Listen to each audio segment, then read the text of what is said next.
Welcome, everybody, to the show. Let me turn the names on so we can see all of the esteemed individuals who are here with us this evening. I would like to welcome everybody and thank you for coming by. Today is the wrap-up show for the San Diego HistCon Winter Quarters 2024, which has just wrapped up very successfully, so we're going to talk about that. And joining us this evening is Mr. Harold Buchanan, the main man of the SD HistCon. Also with the SD HistCon folks is Andrew Buchholz. Thanks, Andrew, for coming. We also have Mr. Mark Herman, who needs no introduction from the likes of me, nor do I need to particularly introduce Mr. John Butterfield. So, Harold, Andrew, Mark, and John, thanks so much for joining us this evening. Thanks for having us, Artie. Appreciate your support. Here. Happy to help. So let's hear about what went on today and what we felt was exceptionally successful, and maybe what we thought was unexpectedly successful in this year's virtual experience. Well, let me skate over the top, and then I'll pass it off to my colleagues here. The event started at 8 a.m. GMT, or UTC if anybody's confused with the game company GMT. And so we started in London, and 3 hours later, Fred had his coffee, which was 3 a.m. Pacific time. I was there I wasn't in Europe, of course, but I was online. And then immediately took a nap and was disabled until the coffee the next day here in the United States. But, that was the kickoff. So we're coming to a close of 20 hours of rigorous gaming and events and panels and all kinds of cool stuff. And so, I'll let the crew talk about it. And, I've got some of my own observations I'll share if Mark Herman or John or Andrew run out of things to talk about. But Mark Herman, how are your events? They were great. As I told you earlier, I started at 8 a.m. Eastern Standard Time. I saw you, so I guess for you that was about 5 in the morning when I finally saw you the first time. I did a Rebel Fury demo at 8, and I did a Empire of the Sun opening strategy demo at 10, right, 2 hours later, right? So 90 minutes, I had 30 minutes off. And I think one of the more interesting things, is for the fun things that happened today. When I was doing the Rebel Fury demo, of course, I usually like to try to bring the crowd into it. It was about 40 people, I guess, or something like that. And so we had in the Battle of Chancellorsville, I had the Union commander was John C. in Manila, Philippines, and that's where he was. And the Confederate commander was Riccardo Massini.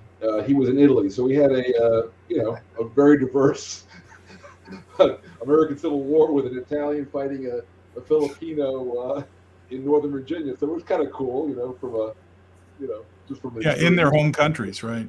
Yeah, I mean, it was a very diverse crowd, so it was kind of cool, and that went well. And as always, I enjoy talking about Empire of the Sun. So that was kind of my day. And then I listened to various events. In fact, John, I was listening to your redo of Highway to the Reich.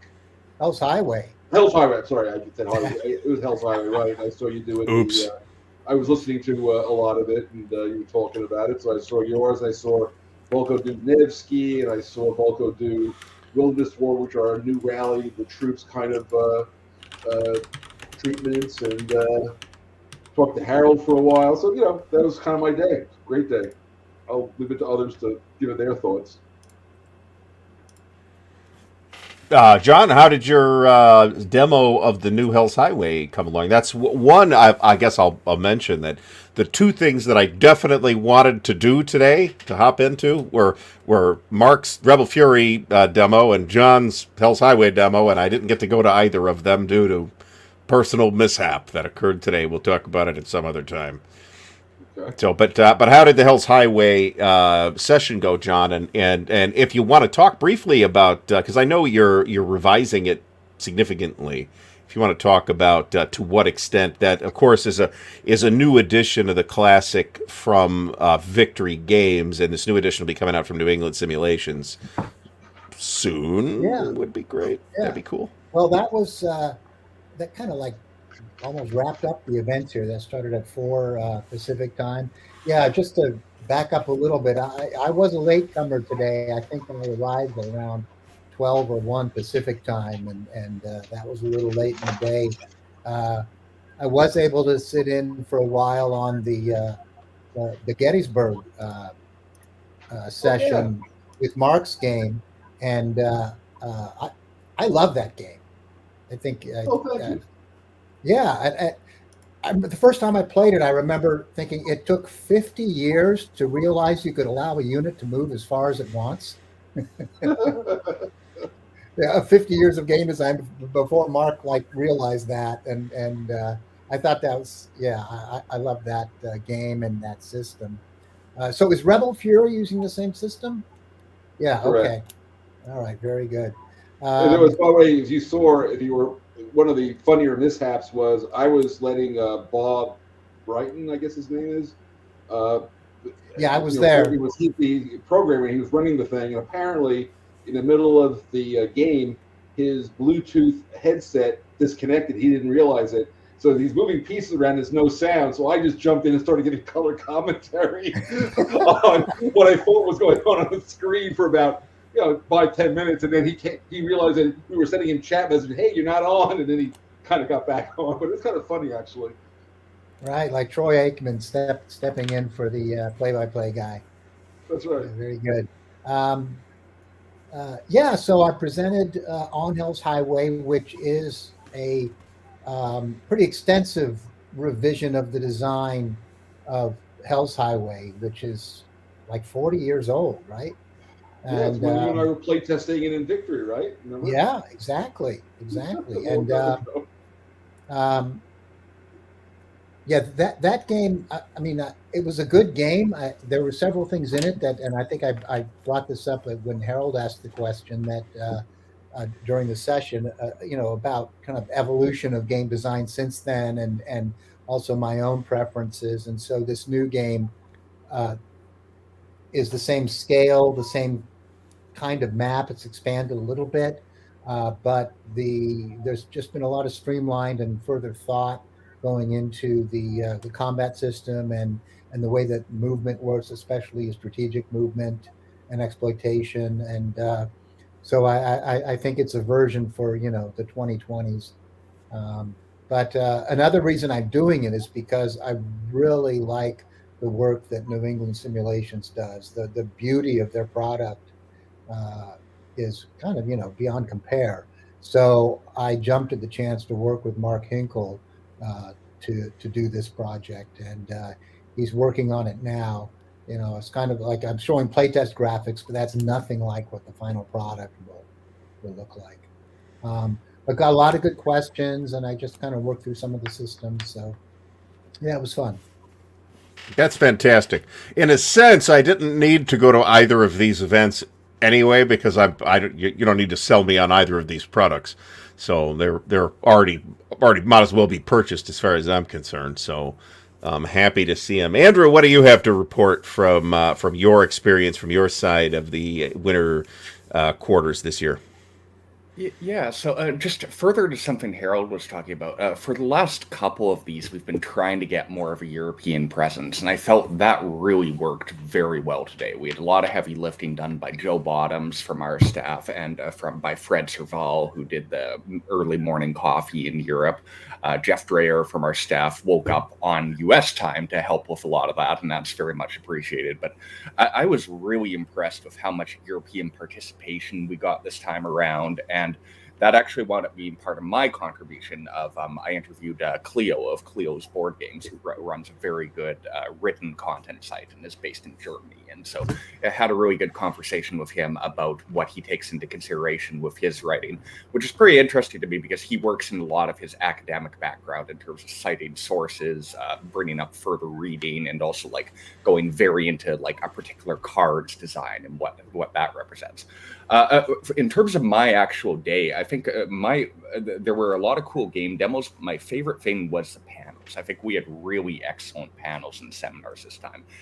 Dan Bullock ran a couple of great ones on the Summit Award with both the winner, Tori Brown, and then the designers of all the other nominees. Dan was also involved in in some other very cool panels. Dan Farreau ran a fantastic panel talking about some of the most interesting games of the last year. And I just thought it was great to see that kind of discussion with that caliber of people. And all of those panels wound up receiving incredible attendance too, so much so that we had to get everybody to turn off their cameras so we could get more than 25 people in the Discord room. So from my perspective, it's fantastic to see not just high quality content and high quality discussions there, but also incredible interest from our attendees in that. That's great. So I want to highlight a thing that you mentioned there, Andrew, in terms of the European participation. And I'm not making any kind of statement about, how it was this time versus last time or whatever, but it's pretty easy, I think, for us American wargamers to kind of live in our own little silo and assume that, there's a few folks over in the UK and a few folks over in France maybe or whatever, and recognize that we really are a worldwide hobby, right? And it's great to see folks not only from Europe but from Asia, participating. And as far as I'm concerned, the more of that we can do, the better. That's going to give us more of a picture of where the hobby's at in these different places, because where the hobby's at in here in the U.S. is probably not the same as where it is in some place like France or Italy or Spain or Germany or Hong Kong or whatever, right? They're in different places. I'd love to understand better what the folks are doing with Command Magazine in Japan right now. I haven't the vaguest idea. I'm like, here's a new one. That's all I know, because I can't read Japanese. Absolutely. And I think that really is the greatest advantage of these digital cons, and not just the ones we've been doing, but the ones the Armchair Dragoons have been doing. But there's a lot of great things with these, but I think the biggest one is it takes out the travel cost and it takes out the who's in what space. And we get tremendous contributions from people from all over the globe. And I think it's very important for our organization to interact with people all over the globe and be like, we'd love it if you make it out to San Diego for our main Summit Con, but you can still be part of this, even if you aren't able to do that. Yeah, that's fantastic. Any plans, or I shouldn't say plans, maybe I'll say, are there any ideas floating around as to strategies as to how international participation can be increased? Let me ask the question that way. Well, we've made big steps, as Andrew said. So we're pleased with the progress, and there's more room. There's certainly more room to expand Europe, because Europe has a very robust and accessible wargaming community that we should be plugged into.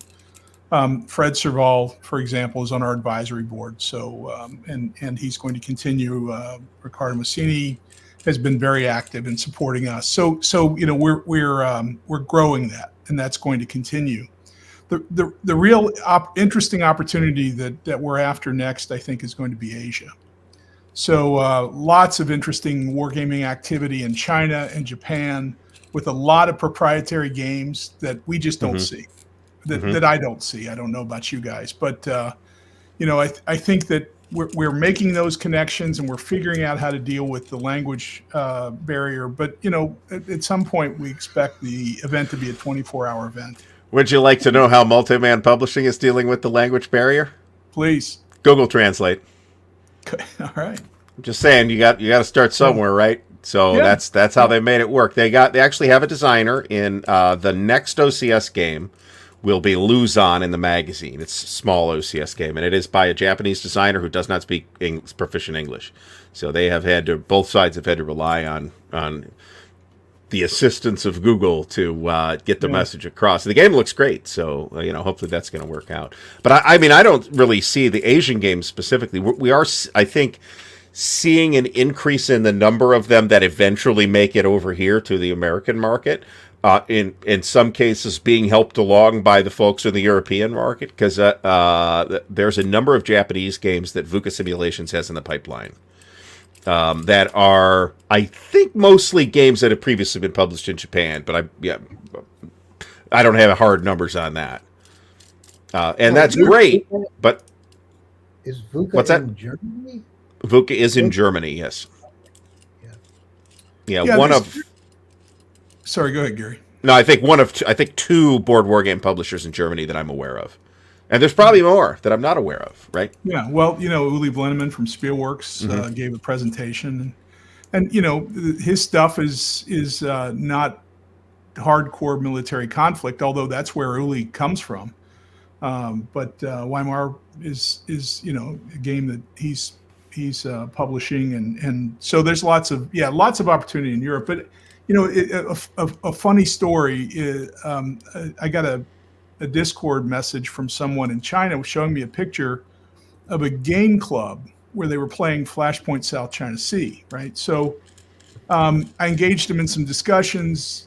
Very nice guy. We had a great series of discussions. He sent me a series. I'm going to break them out here.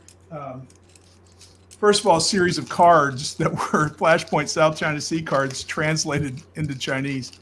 And I'm not making any complaints about intellectual property, but I think it's really cool, right? I'm kind of proud that they were willing to do that. And then he started showing me other games that they were playing. Here's a picture of a translated Flashpoint South China Sea card in Chinese. Harold, I can't read Chinese either, but that's neat. Yeah, it's a 3 and a B1. The 3 I got that. So, I don't know what else is going on that card, but there's 3 of them, whatever they are. So he shares this picture of another game that he's playing that's a Chinese game, and it's an invasion of Taiwan.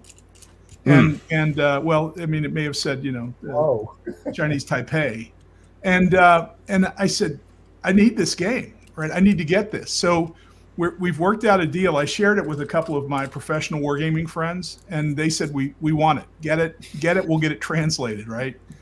And so right now we're trying to work a deal to trade one of Sebastian Bay's Pacific Literal Commander games and that particular game, if we can pull it off, and but again, who knew it, right? That game was there, and it will be very interesting. We hope to have it at the War College in August.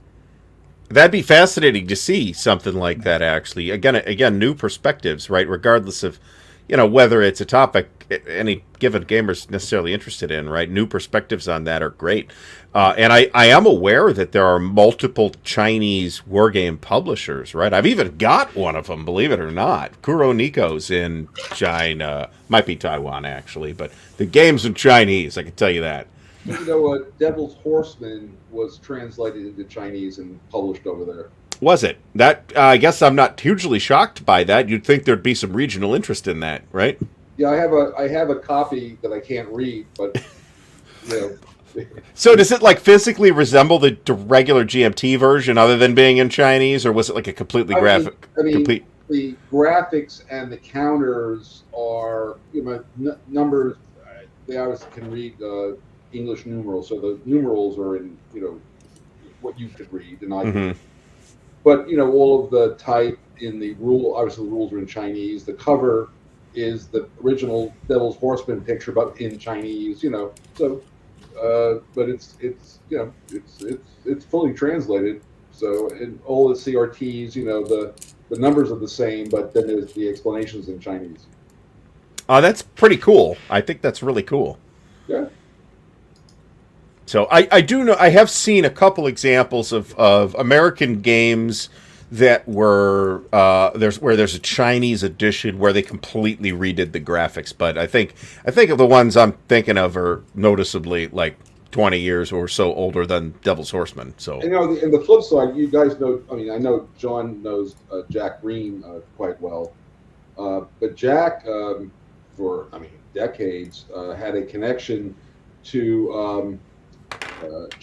Japanese games, and he would import Japanese games and then get them translated here, and he'd sell them on limited runs, 1,000 or whatever. And there was this one called the CoProsperity Sphere he brought over. Greater East Asia CoProsperity Sphere. Yep, I have it. It was I played it. It was great. But I was playing. Had an English set of rules, and cards and all that. But it was quite cool, and it was a very neat little game. Mm-hmm. Absolutely. I've got some folks here who appear to have all had a great time, which is pretty fantastic. I had a comment that has fled, by the way, that I'm sure it was very, whatever it was I was about to say was very insightful, but it's gone. Two minor notes on the international. Oh, right. Before we move on. Okay. Sorry, go ahead, Gary. No, let me do this because this bears on that too. Actually, so Jack Green is actually working on some level with VUCA Simulations to bring some of those Japanese published games to VUCA. So, had a email conversation with him a couple of weeks ago, I think, about that because I had expressed befuddlement as to exactly what they had in the pipeline. So, but Andrew, go ahead. Yeah, I was just going to say also on that front, so one of our themes for this con was stuff that is available on Rally the Troops, the great rules enforced site. And one of the games available there is 300, Earth and Water, which is originally from Bonsai Games and has been picked up by Nuts and a few other publishers around the world. And Jeff Dreyer from our staff and Mike Smart as Zilla Blitz, they actually ran a very nice little pickup gaming thing during the tail end of this con and got some new people playing 300. So I thought that was sort of cool to see that our con gets people playing this game that started as a Japanese thing and has now been picked up and spread a little wider. And the other thing I was going to note too, Harold mentioned Uli Blenman from Spielworks, and I was really excited to have him here because I think he does some very cool stuff that's broadening the historical gaming hobby in a very interesting direction, and in particular with tracking history of cities and tracking history in a non-military way. He's done some great things with squaring Circleville, Raising Chicago is the next one that's coming out on that line. And I live in New Orleans, and I particularly love the Cajun trilogy he has from Jason Dinner. He's got the first two games in it out right now of Captains of the Gulf, which is about historical shrimp boating, and then Crescent City Cargo, which is about historical railways and ports and docks in New Orleans. And so to me, it's very cool to have somebody like that who does more political military things like Weimar, one of the games he presented on here, but also is into these kinds of games that are not kinetic military things. And I think that's a really cool way to further broaden this hobby. I mean, I don't think it's a huge leap to say that something like Weimar is, while not a, quote-unquote kinetic military simulation, we have a Herald problem. We'll bring him back as soon as possible. While not a kinetic military simulation, is probably of significant interest to a lot of people in the wargaming space who otherwise might mostly play, traditional hex and counter stuff, right? I wish Harold was here to answer this question because this is up to Harold. I don't think, maybe you can answer to whatever extent you can, Andrew. I think generally the answer is going to be no. But I would encourage the team behind SD HistCon to think about this moving forward because I do think that some of this stuff would get watched later on. Certainly, this is like my day to go to Costco, which didn't happen, by the way. But so I didn't get to do as much as even the minimal amount of stuff I expected to be able to do. But for folks who didn't get the chance, on the day to see, or folks that had conflicts, right? There was a lot of stuff running concurrently. So, yeah, per the YouTube question, yeah, that's absolutely. I think it's a thing we're going to look at more going forward. Harold can speak to that more. Our current approach basically has been that event hosts decide how they're going to do things and where they're going to put them. But we certainly have the capabilities to stream things to YouTube. We do have an SD HistCon YouTube channel now. We're going to upload videos that were recorded by individual hosts like myself to that YouTube channel. And for our next online con coming up in June, maybe we'll see if we can get some more stuff going on that front for later watching. All right, that's outstanding. I feel like it'd be a good idea. And I'm trying to find the SD HistCon YouTube channel so I could throw that in the chat. Yeah, that is not happening. If one of you fellas has it, throw it in the private chat. Brooklyn Wargaming, thank you so much for the support. Hopefully you had a good time today. Lots of folks chiming in to say how successful they felt that the events that they attended were. So, Harold's back. We're saved. Harold, you're on mute, my friend. Again. Sorry, I didn't mean to upset you, but I can't hear you. That's Stop okay. telling me- I've done that on my own show, so don't feel too bad. So I was trying to share a picture of the Chinese game, but of course your firewall attacked me or something. I don't know. Did it hurt? I'm pretty sure. Well, let's just all assume that was the Chinese Communist Party at work. Yes, That's yes. the reason. So 3 a.m. last night. I'm on this coffee, and Fred's doing his thing, and I'm trying to support him as best I can. I have a stand-up desk, so I raised it so that I could stand up and stay awake during this presentation. About 15 minutes into it, my desktop, which is connected to a leg of the stand-up desk, right, so it can raise without pulling all the wires out, decides that it's going to fall to the floor. And so it crashes it to my feet, unplugs more than half the cords, and so, meltdown. So this is only the second meltdown for me during this convention. I guess that's good. I guess I think we mentioned this question. We might have mentioned this yesterday, actually, but and I know that in past years it's been spread out over 2 days. But is that something that you think is probably in the cards? I mean, at some point, regardless of the density of events that are happening, you might just need more time, right? Yeah. It's first of all, it's an inexpensive convention, and it's a nice little fundraiser for us. So we like absolute bargain. Let me just say. Agreed, right? I mean, for the time, Brandt is reducing his cost. I don't understand why, because really, unless he doesn't have anything to do with the money. And well, he hates money. I don't know if you hates know. money. Yeah, he hates having money. He prefers to be poor. In this organization, we're capitalists, so we. But no, we're a not for profit, and we don't pay anybody, so there's no shenanigans. But we do have a limited capacity as to people, right? And so we don't want to wear everybody out. And this 20-hour period, people were working really hard, and a lot of people working really hard to pull it off. So I don't think we're going to expand it. And it's kind of nice to have more content than people have the time to see. That's kind of the way it should be. Alan, I want Alan to be assured that's not an outside door, so it's okay. It'd be funny if like a family of raccoons wandered in through that door right about now on camera. It just goes to a very nice hallway. It's all good. Bear. Yeah. Somebody had asked the question earlier about how we recruit designers, and of course, two notables here. And the first thing we do is just ask nice, And John and Mark are very much supportive of what we do and have been for years. And so, I can't speak for John, but I've been doing this a very long time, and it's important to me. I just would like people to have a good time, and if they want to listen to some old man talk about, war games, okay. That's their problem, not mine, but I'm happy to talk about them. I don't know how you feel about it, John. Well, I did it for the $10,000 stipend. I know you're a big name. I don't get squat. I have to make my own coffee even. It's terrible.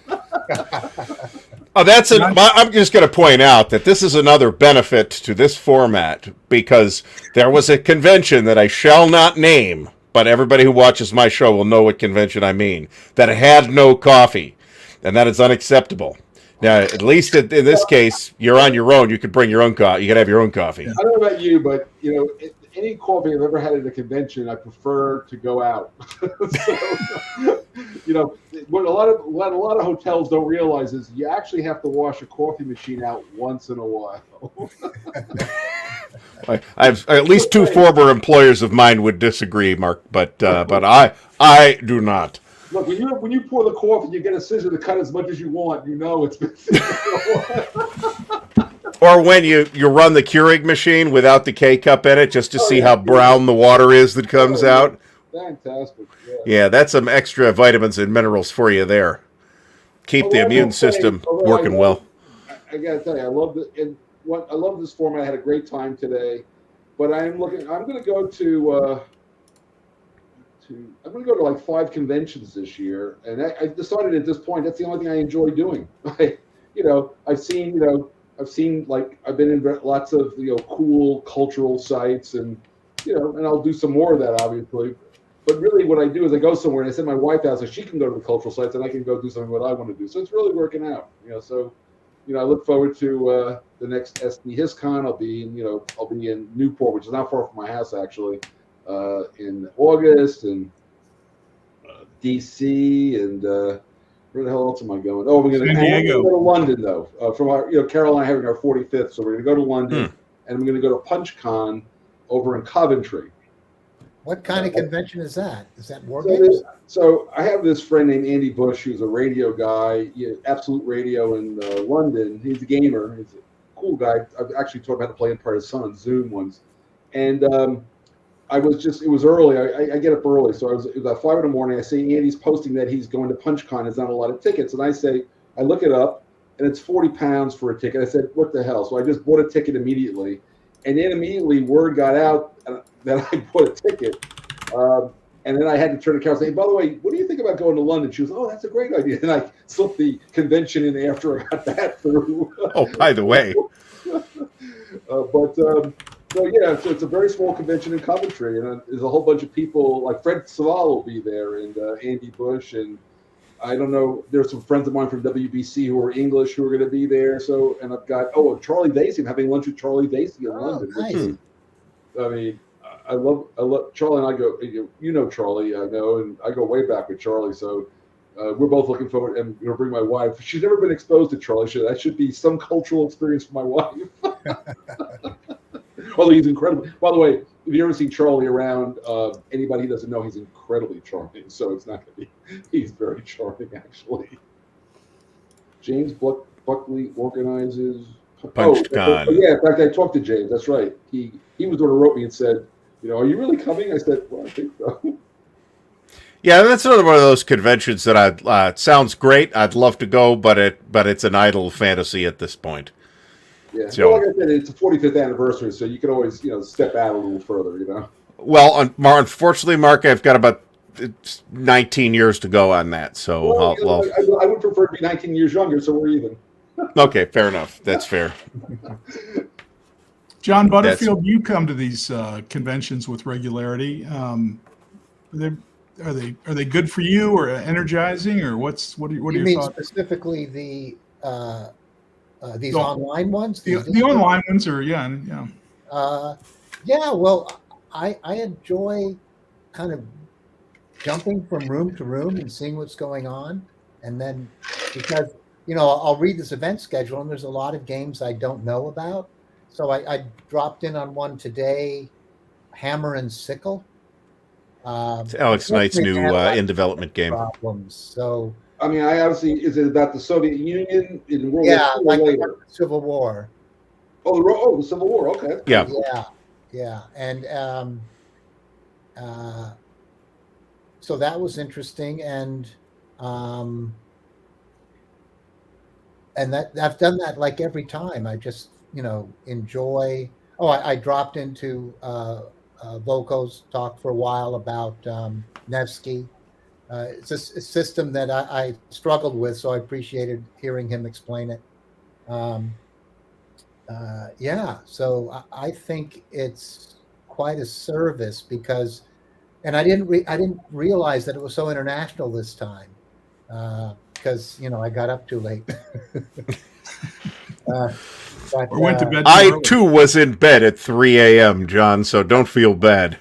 What's interesting, when John and I started back in the SPI days, the 90% of the market was U.S. and there was we had that distributor over in England who would take the Victory stuff. We used to sell.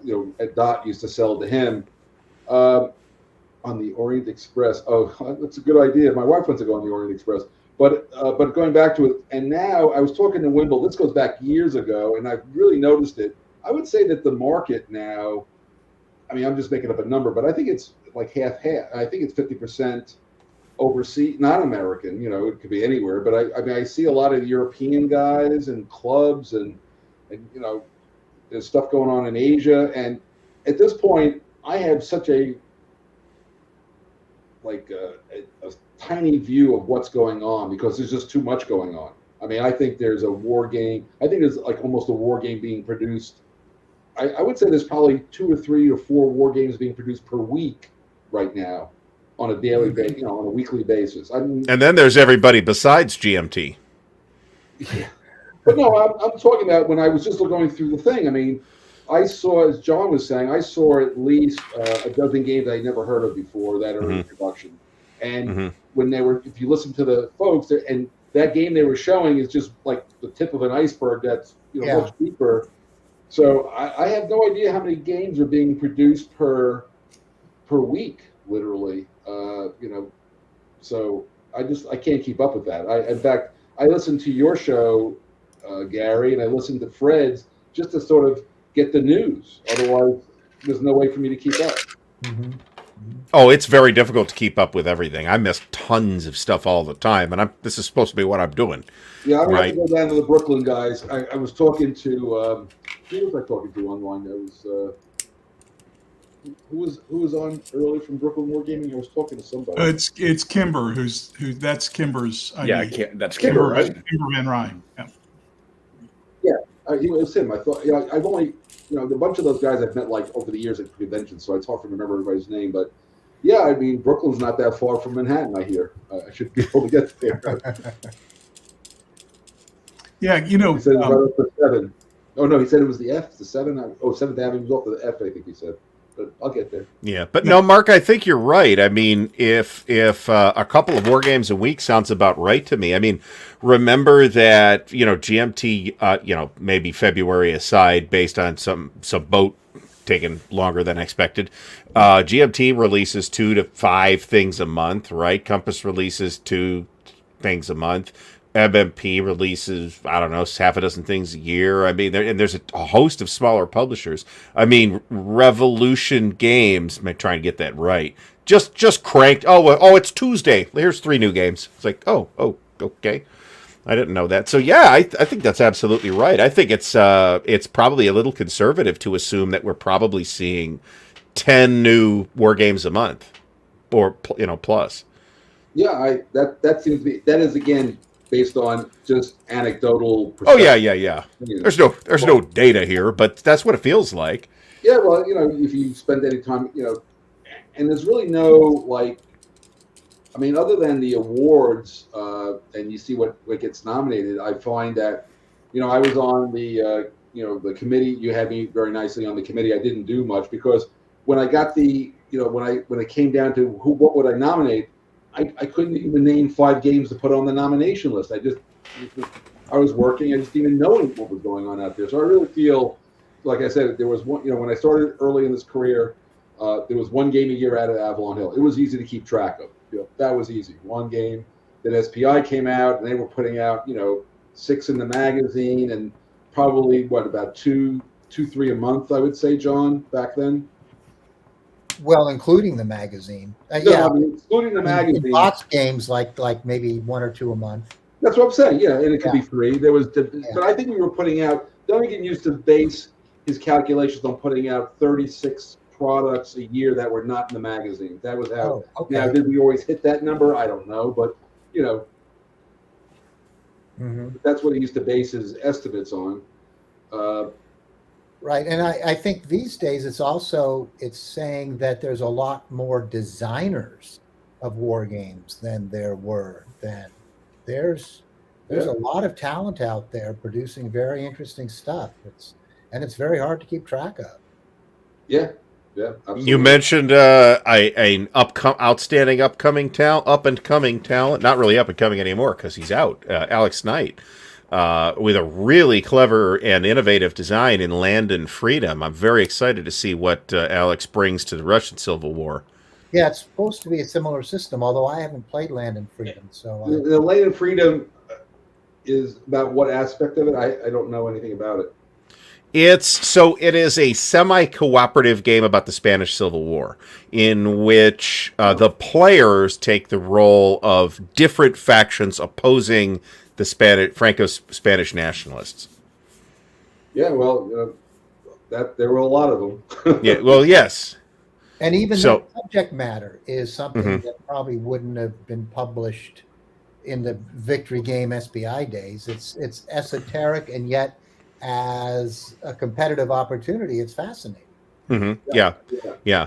And that's another thing that I think we're seeing is, I mean, this has always been true to a certain extent, right? And we're certainly, there's probably no moratorium on the Bulge in Normandy and the East Front, but we are, I think, starting to see games on some historically not well-covered topics, right?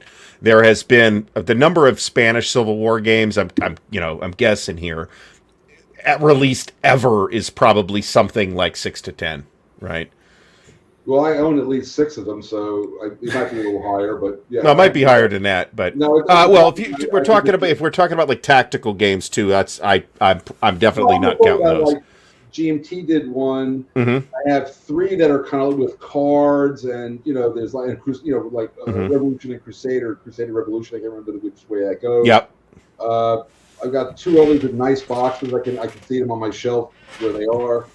And then there was another one which was like with cubes I had that was like a 4-player game. It was like a small box. I can't remember the names of all these things, but they were all in the Spanish Civil War. Yeah. Fascinating war. Yeah. If you ever want to see how confused, I assume that one of the sources for this Land and Freedom would be Orwell's Homage to Catalonia, because that's an incredible.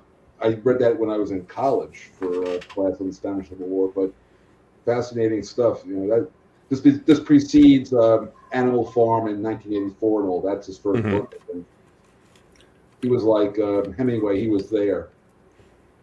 I figure the more new perspectives we can get, the more new topics we're going to find as well. And I mean, don't get me wrong. I love a good Bulge game, right? I'm always happy to play a good Bulge game, but it's also nice to see. Yeah, well, including several of yours, John. But it's nice to see games on topics that we don't see all the time, right? And in fact, sometimes maybe we've only seen once. Right. Well, I will say that one of the things I'm trying to do with Rebel Fury is, look, we all know I did Gettysburg. Thank you, John. I'm glad you like it. I'm very, very pleased to hear that. But, Antietam and, all the big battles have been done a lot. So I'm trying in the series, I'll do those battles later on. Right now, I'm going to focus, the next volume is going to be the 7 Days, which has been done, but not that often. 7 Pines, which has also not been done that often. And I'm going to do the North Anna River, which I don't know that anybody's ever done the North Anna River in an actual battle sense. It's always part of a campaign, like Great Battles of the American Civil War or something. Civil War Brigade series did one. The game is called Strike Them a Blow. That's the only game on North Anna River that I'm aware of. There you go. So I'm going to be doing North Anna River. The other reason, by the way, Rick Barber, when I was working with him, when obviously he passed away right during the middle of Rebel Fury, the last thing he sent me was the maps to North Anna River. So I kind of feel like I want to do it just to use his maps, his last map for the game. So we'll do North Anna River also. Mm-hmm. Mm-hmm. Somebody had asked up thread, I'm not going to go find the comment. When is, I think we said this yesterday, but let's say it again. Harold, when is the next SD HistCon event? So we've got an online convention coming in June. Dates will be out soon. And then, of course, followed by August in Newport at the U.S. Navy War College, and then November in San Diego. Mm-hmm. And Gary, you're going to be, you said both of those, Newport and San Diego? Well, if a suitcase full of money falls out of the sky, Harold, and lands in my backyard, I will let you know immediately that I'll be there. That's why Mark Herman's here. Mark, speaking of suitcases of money. Yeah, in fact, Carol's got it drying in the laundry room right now, so we'll make it more. Don't worry. Excellent. Yeah, so we've got conventions and the online thing, right? We're going to continue the model that we've got here. Try to link Europe and and do a nice 20-hour event with the intention of growing the quantity of content in Europe, which we're very happy with where we are at this point and want to grow it, but also the future trying to add some Asian, maybe even South American, African, Australian content. Right, there's plenty of opportunity. Mm-hmm. Yeah, there is actually. That's like something I have zero visibility on is wargaming community in South America, which is non-zero. I know that, but I have no other information. My only current experience, so I'm the treasurer for a 501c3, the Marshall Chess Foundation, and we support a number of groups in South Africa and Kenya with chess sets. So I am aware that there are, when we saw the pictures, they were playing like with, different shaped objects for the pieces. We sent them, chess sets and clocks and all that stuff. So, we've been supporting. So I know that chess is being played. I can't speak to war games, but, in some of the areas we were sending chess sets, there's no chess sets and they want to play chess. So there is a desire for strategy games out there. In fact, if anything, I would say that chess is now more of a global phenomenon than it was like during the Bobby Fischer years when I was a kid, and that became a big deal in the United States. So strategy games abstract strategy games are definitely growing in Africa, South America, always been strong in Asia. The current world champions, Chinese. So, it's really become quite a global phenomena. So like I said, there's interest in games. It's just, which kind and, how do you, and what do those games look like and feel like, and also, length of play, physical pieces. I mean, there are other criteria. Long time ago, when we were at Victory, we were very tied in with Hobby Japan. Remember, Eric Dodd had that relationship, John, with Yes. Mr. Sato. Oh, yeah. Published by Hobby Japan. There you go. Yeah, exactly. Oh, that's not Victory. This was West End, but around the same time. But you remember that period of time. But the point I was going to make is, when I was talking to the Japanese, gamers, I was talking, and they were saying, I love Hell's Highway and I love Gulf Strike and all this stuff. I said, oh, do you guys play? He goes, oh, we can hardly ever play it because our houses, the room has to convert from eating to sleeping to, and so the games can't stay up that long. And that was when I realized for the first time how, if you want to deal with certain markets, time, they can't leave the game set up for very long.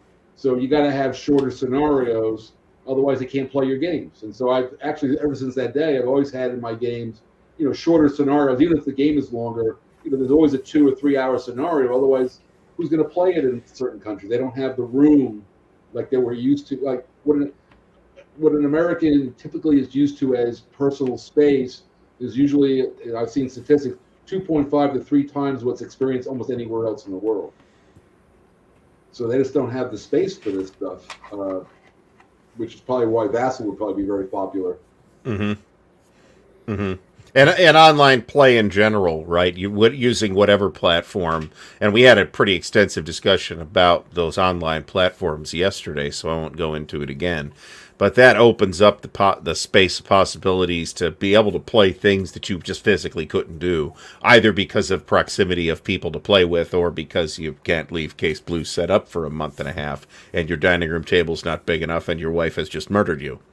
So I remember when I was right out of college, and I was living home for about 3 months before I moved back. Got out of my parents' house permanently at the age of, I guess, 20. My friend Gary and I were playing Wellington at Waterloo, which is a 4-mapper, lots of pieces, and we used my mother's dining room table. That's what brought it to mind. And we were, Gons and I were playing that for months, literally. And then one day, and my mother would go, "Listen, I'm having a dinner party, 2 weeks. You got 2 weeks." And then we had to, we would hustle along, get as far as we could, and we had to take it all down so that she could have her dinner party. But yeah, time and space matters. And I saw your beautiful table, Gary. That was, that was pretty impressive. yeah, not every. I am, increasingly fortunate in the ability to put games up and leave them up. So not everybody has that luxury available. Well, I have a question for you, Harold. you posted on Twitter, these are the games that I'm playing, and the list was like that long. How big is your house? You have these all set up. I mean, or you're playing them. Yeah. That list is longer than my arm. It's not that my house isn't that big, and it's all about context, Mark. So we sent out an interesting survey before the convention, and as people were coming into the convention, and asked them to answer a handful of questions. One of which was, what games, what's on your table, right? So that wasn't your list. That was a compilation of everybody. That's the attendees, right? And so we posted that and so you can go back to the con and see that in the lounge text, I believe. A book recommendation, a movie. So I guess I should retire finally. A book recommendation, a movie recommendation, a historical movie. A game that you use to entice non-war gamers into the hobby. So, it's some really interesting responses. And those are great, and those kinds of questions are really good engagement tools that I am absolutely terrible at leveraging personally. Yeah. So, you're too busy. Was there a trend or a takeaway out of these responses? The takeaway is Harold's got too much to do. So there's no doubt. So I've shared this book with everybody, Gary. I'm going to share it with you. As a matter of fact, if you'll send me your address, I'll send you a copy. And I no association with the author. I just love the book. But the book talks about meetings, right? And I've already had this discussion for 2 hours with Mark yesterday. But briefly, the idea is that how should we think about meetings? The purpose of meetings, and then who comes to those meetings, what we do with those meetings, the role of leadership. And it talks a lot about that very thing, right? The engagement that we spend all of this time setting up these events. And really that is where the event is formed, is before the event occurs. And maybe not for this type of event, Gary, where you're putting on a presentation of content, but the idea is how can we better engage? and a part of what we're doing now in the face-to-face conventions, both in August at War College and then again in San Diego, is we have a Discord server that if you're coming to the convention and you paid your fee, you're in this Discord and you're in the community. And so we spend time there meeting.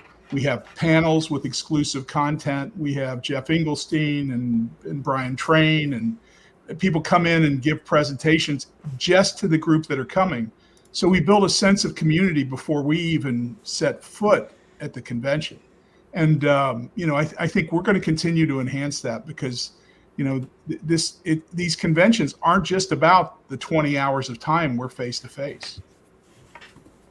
Mm-hmm. Yeah, no, I agree completely as well because, it to an extent, not even to an extent, right? What's that? Amoeba Lady was on. I know her. I was like, yes. Her. The community aspect is an aspect of the hobby that we sometimes just don't acknowledge. We all know it's there, right? We all kind of know it's important. But without that aspect, we're just I could just sit here and play solitaire games by myself in the basement every day, right? That's really important. That's the only reason why brick and mortar game stores even exist anymore, is because they are community hubs, and the dynamic of that community building has definitely changed with the advent of the internet and the fact that basically everybody's on the internet now. And there are so many different spaces where we can engage with people that have similar, whatever it is, whether it's hobbies or, what other positions, that it can feel really scattered, right? So it's kind of nice to have this discrete event where it says, okay, so this is our event and we're going to kind of build around that. So I think that's super valuable. Yeah. To maybe tie a couple of threads together there, I think one great thing with the shorter scenarios and shorter games people were talking about is the accessibility of playing those in those community spaces. I play a lot of games in coffee shops around here, in gaming stores around here, and for some reason, the local coffee shops around here hate it when I show up with Case Blue. fair enough. Just, get out. But so one thing that's been particularly interesting for me there, so I'm a huge coin fan of Vogel's whole series there, and I also play with a lot of people who mostly play Euro games, and I have had great success in the last little while with teaching People Power and British Way, because these are new ones that are shorter. You can get them done and you can get a reasonable thing, not just a short scenario, done in a few hours in a time where it's reasonable to meet in a public space. And they're also in British Way in particular, it's so nice and introductory and rules light, and you can get these people who have never played this sort of thing hooked, and we'll work them up to Mark's Fire and Lake, right? And so I think there was a great conversation. Hey, I love Fire and Lake. There's literally a big conversation going on about this exact topic right now on Twitter. Yeah. Yeah, and I mean, there was a great conversation on this on the panel we had today that Dan hosted on the Summit Award with the nominees from this year, and just in terms of doing games on under-discussed topics, but also doing games that are accessible and that people can pick up, even if they don't have the extensive background that the likes of us do necessarily. And that broadens our community, and a lot of those people are not going to stop there. They're going to see this and then play this and then be like, hey, this is great. What else is like this? What's the next step up from this? I'd like to recommend Case Blue, as is my normal recommendation for a second war game.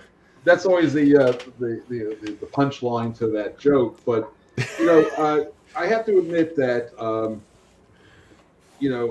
again, I've always contended that a game.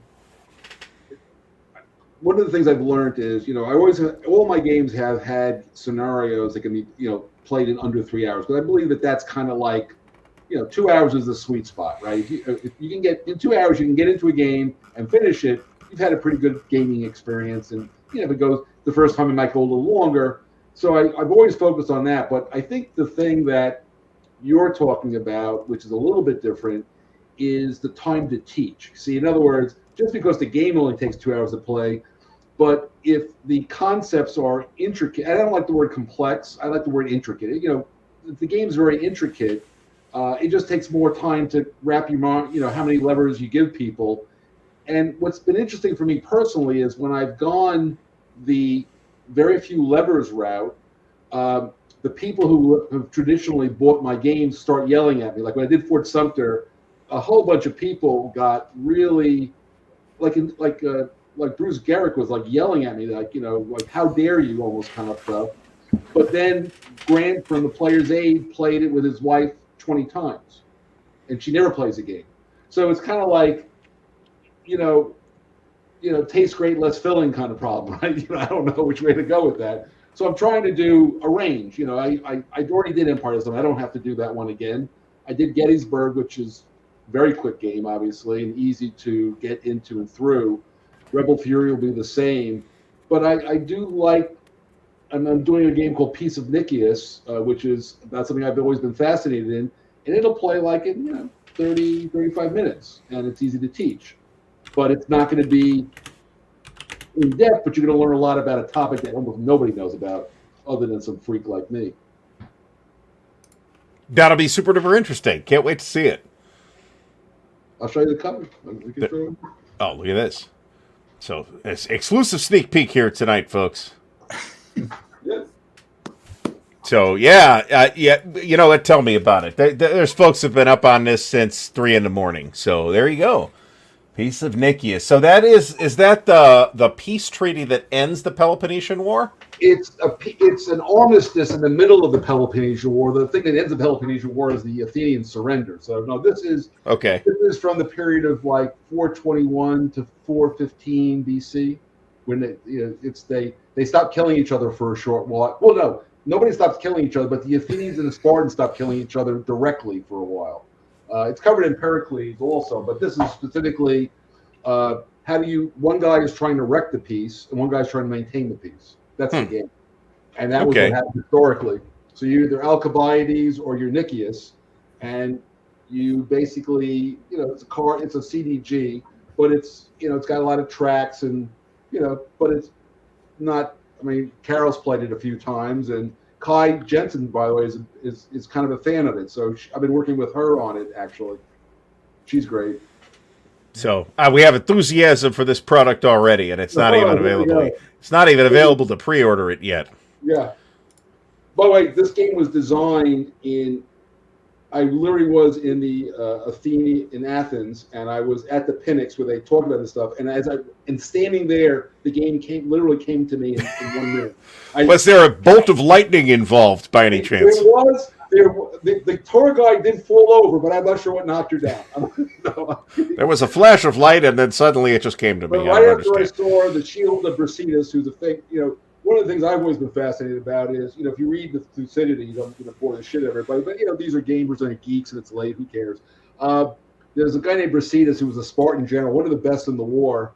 And in Thucydides, there's a discussion of him losing his shield in this battle in Pylos.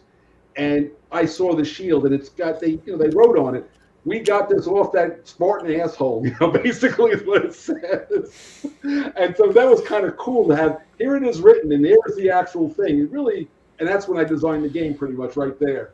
So you got it, inspiration matters. Oh, evidently, yes. But besides, even in the also highlight that they were not shy about graffiti in the ancient world. Let's put it that way. No, an Athenian play was successful if it talked about sex and fart jokes. That's basically Aristophanes in a nutshell. Mm-hmm. Mm-hmm. I'm trying to remember who that Roman playwright was that we dealt with till we were sick of him in Latin class, but it was a lot of what we would consider fart joke level humor now too. So, well, fart jokes sums up basically the kickoff show last night, as I recall. That's true. We did cover that. So for anyone that needs the information about flatulence, that is available from last night's show. Oh, that's fascinating. I rolled that because you were up earlier. Well, let me tune right into that. Yeah, sure. So I think it was Plautus. I could be wrong. We heard more Plautus and Cicero and Caesar than anybody else. So we've been running for about an hour, so I'm gonna let Harold kind of wrap us up here with. He's gonna fall down if he doesn't wrap us up. Harold's been up since 3 a.m. So yes. And he's so exhausted his desk fell over. Well, look. First of all, Gary, thank you for providing us with the opportunity to talk about our stuff and to showcase the great work of John Butterfield and Mark Herman. But a lot of people, right? We have 8 board members, 8 advisory board members, all played a role, either presented, recorded, recruited, marketed, so much going on. And thank you, Grant, at Pushing Cardboard. And so, internally, a lot going on, a lot of people externally that are all becoming missionaries, and we hope they go out and spread the word. And so, all of that creates where we are now, right? Just celebrating a great event and looking forward to doing this again in June and then following up with the face-to-face convention. So thanks to everybody that came. Thanks to all of the hard work of the internal crew, and thanks to John's and the Marks and Gary's for your support of the SD HistCon. Wow. Thanks for asking me, and thanks to John and Andrew and Mark and you, Harold, for coming on once again tonight. I would call this, and I just threw the SD HistCon URL in the chat so people can send that out. And as you mentioned, Harold, there'll be announcements of dates for the virtual convention in June soonish, and then you've got I think second week of August in Newport, Rhode Island, which will be a pretty limited attendance event. So if you're going to get in on that, get in on it immediately, because it sold out in like a couple of days last time. And Is John going to WBC this year? I'm trying to decide because it overlaps with Consum World this year. Ooh.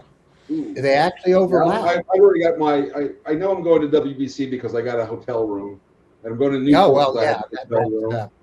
And I'm going to London because I got a hotel room. So I got hotel rooms booked all over the world for this year to go to the convention. So, but I won't be making the Consum World. Right. Well, I'm going to do one of them. It's possible I'll try to do both, but I can't figure it out. She's coming to WBC this year, so I'll see her. She is. She is. So that'll be her first time there. Oh, that'll be great. This sounds even better since I should be there too. So that'll be fantastic. I feel a little bit like I'm listening in on a personal phone call. You are. It's like one of those. In the old days, they used to have like the group lines or whatever that's what we're doing now. Party lines. It's a party line. That was the word. Yeah, there it is. Yeah, a party line. Yeah. There you go. This is a good marketing opportunity, Mark. You should take note of this. The Rebel Fury World Tour T-shirts. These will be fantastic. I'd buy one of these. No problem. McGowan makes all the T-shirts. Get Roger on this. I'm sure he'll be happy to take care of it. Absolutely. John, good seeing you again, buddy. Good seeing you, Harold. Yeah, you too. All right. It's been great to see everybody again. So I'd like to thank everybody for watching tonight and thank our esteemed panel of guests. And hopefully we'll be back soon with some more goodies for you. And Harold, get some sleep, will you? Yeah, no kidding. No way. Let the computer sleep too. Thanks.